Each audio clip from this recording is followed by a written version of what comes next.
Banyak orang bertanya, ini apa dampaknya pada Corin Center COVID COVID-19? Ya. Kalau dampak sih jelas ada, tidak mungkin enggak. Siapapun pasti akan merasakan gitu ya dampaknya gitu. Ya jelas lah ya, pemasukan kita kurang ya. Kita tidak bisa menyalahkan siapapun. Memang kondisinya harus begitu. Kita harus apa tuh menikmati apa yang ada gitu. Kita sekarang itu kita hanya berpikir apa yang harus saya lakukan di saat kita banyak slow gitu. Ya, kalau bagi saya ya salah satunya saya lebih menggalakkan IT saya gitu. Nah, saya dulu punya channel YouTube dari tahun 2013 ya, tapi saya tidak pernah gubris gitu. Saya hanya memanfaatkan untuk mengeser lagu-lagu Nokawita karena saya sebagai produsernya kan, saya hanya itu. Tapi saya nggak tahu caranya bagaimana untuk lebih mempublikasinya, caranya bagaimana. Kalau saya nggak pernah tahu, saya cuma share dah, saya diam sudah, nggak pernah saya ini ya. Yang nonton ada ya karena sudah lama, yang nontonnya ribuan juga, tapi karena faktor sudah lama gitu, saya tidak pernah belajar gitu bagaimana.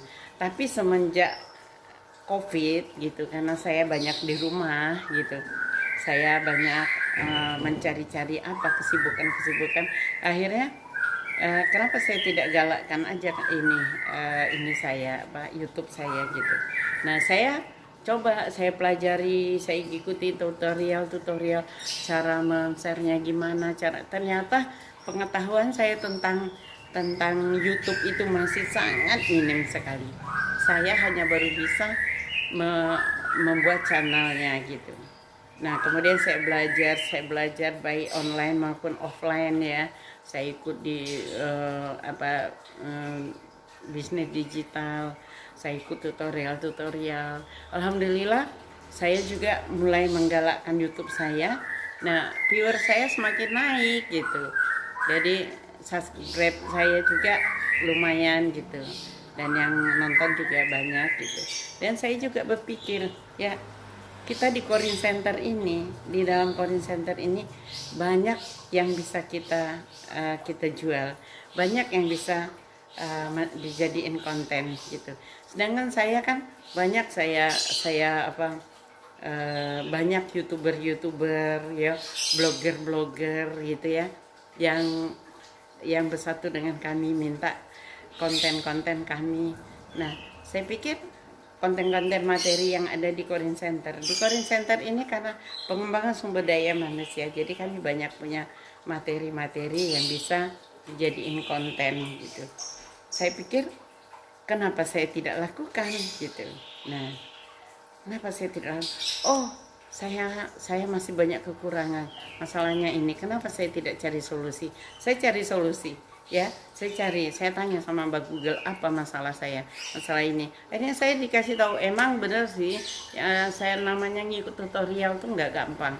Saya kadang-kadang berulang kali mengikuti tutorial belum tentu saya ada yang nyambung, entah otak saya yang sudah kurang nyambung, entah memang faktor usia ya, entah memang saya yang memang goblok gitu. Kadang berapa kali pelajarin nggak ini. Saya di darat juga saya ikut di Akademi Bisnis Digital, saya ikut juga di pelatihan yang diadakan dari Diknas, dari Disnaker gitu. Memang mungkin di antara 50 masalah gitu, mungkin ada yang nyambung 3, 4, tapi lumayan lah daripada tidak sama sekali gitu.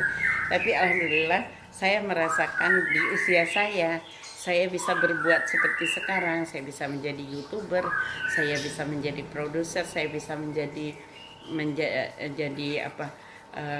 ya, banyak mengikuti program-program yang bisa saya lakukan gitu ya.